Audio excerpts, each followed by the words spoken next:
Welcome to another edition of the exciting show, Break Fake Rules. This is our little show where we like to talk about the fake rules that prevent us from doing great things. And today we have a classic rule breaker with us, the amazing Richard Tate, the head of the California Wellness Foundation. And I guess it's fair to say, Richard, a good friend of mine. Are we good friends? We're up there, aren't we? I'd say so. We can say that, yes. And on top of that, he's a board member at the Stupski Foundation. So if you notice that I'm being a little more careful with my tone today, it's because my boss is on the phone with me here, or on Riverside. I was just showing my age. So, Richard, thank you so much for joining us on Break Fake Rules. My pleasure, Glenn. Long time coming, and I'm glad to be with you. And you are busy these days, as many of us are in California. Aren't we all? Yes. And you've been, taking a very important leadership role. And I want to start there.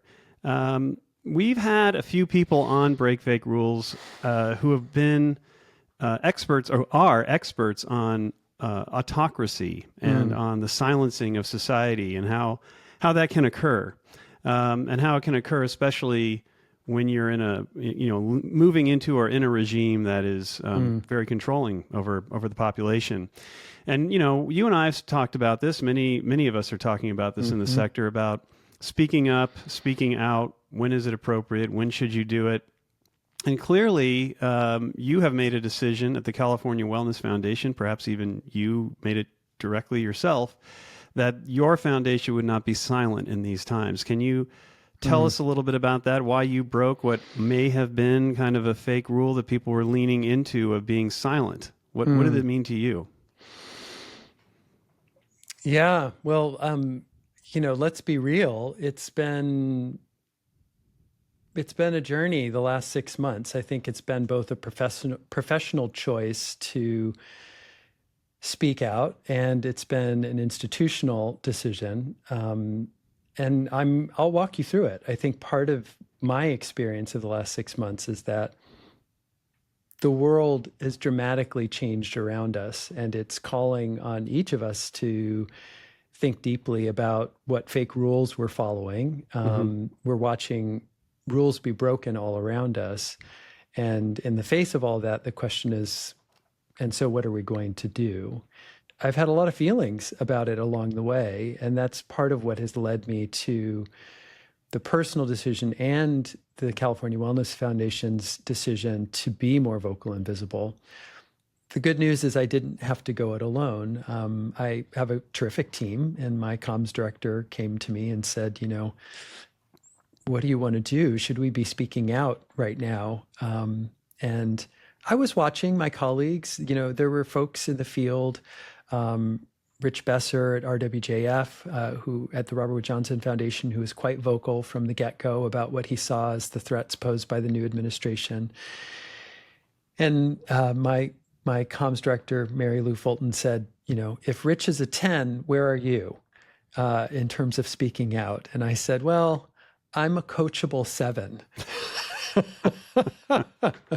But I meant it. And part of what I was doing is, in the safe space of working with my staff and my team, trusting that they have my best interest, the interest of the organization in mind, trying to get my head in the game, if you will, in a different way. And that coachable 7 led me to have a very direct conversation with my board about how do we want to be in this environment. And many of us went through exercises, conversations in our foundations with our staff and with our board around what position we wanted to take. And the discussion was, how much risk are we willing to assume in this environment? And the reality is that silence doesn't protect us. And there's very little that we face in terms of regulatory risk. The executive order aside, there were not any immediate risks to how we were operating and what we were able to do. And by contrast, we were watching our nonprofit partners react to massive funding cuts from the federal administration, their own programs being targeted because of their commitments to diversity, equity, inclusion, organizations with communities in their name, whether they are representing Black folks or Latino folks, suddenly feeling like they were under the microscope in a different way. So the decision that we made together collectively was that we wanted to continue to be a leader by speaking out and being vocal and take on some of that risk on behalf of our partners, and to begin to prepare ourselves for what might happen if we truly were targeted, not just the specter of if we might be targeted, but what would we do if we were actually targeted? But the truth is, we've been vocal, we've been visible, we've not been the target of direct attacks ourselves. But it was a process. Me personally thinking through what personal risk am I willing to take on, how do I want to be, but also a conversation with my board and staff about how do we want to position the foundation, what's the opportunity for us as a private independent foundation to take on more risk. And that's where we ended up. We issued a statement, "We shall not be moved." It was deeply grounded in our values. It was a commitment to the basic principles of justice and equity that we believe are essential to health and wellness. And it gave us a platform from which to continue to speak out, some confidence and courage. And we've seen lots of other folks begin to do that. So the rule is you have the right to speak freely in the United States of America. The fake rule is that is being created around us. There was something that kept you at a teachable 7 instead of jumping out as Rich did at a 10. What was it that had you nervous? Fear.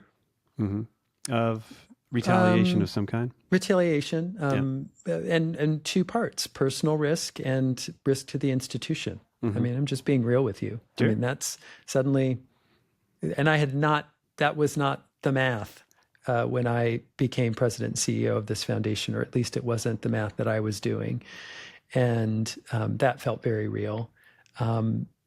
I think the fake rule, to your point around what was kind of keeping me at a 7, was the idea that speaking out, being vocal about the work that we do is an optional part of how we run foundation philanthropy, just, sort of a bonus, if you will, to what we do. Yeah. And my belief is that these institutions, these organizations have credibility, visibility, access that our nonprofit and community partners don't. And it's part of the resources and the assets that we should be using to make change in the world. And I just had to remind myself that it's a fake rule that tells us we can't be vocal actors in this social change work, that we should be taking a back seat, and our grant partners should be leading. And in this context, leading means taking on more risk. And we can help do that. We can be part of leading the change in moments like this alongside our grant partners, as opposed to taking a back seat and telling ourselves that the fake rule is that we sit back while our grant partners do the work. Thank you for tuning in to Break Fake Rules. Subscribe to the Stupski Foundation YouTube channel to watch videos of each episode, and join the conversation with me on LinkedIn.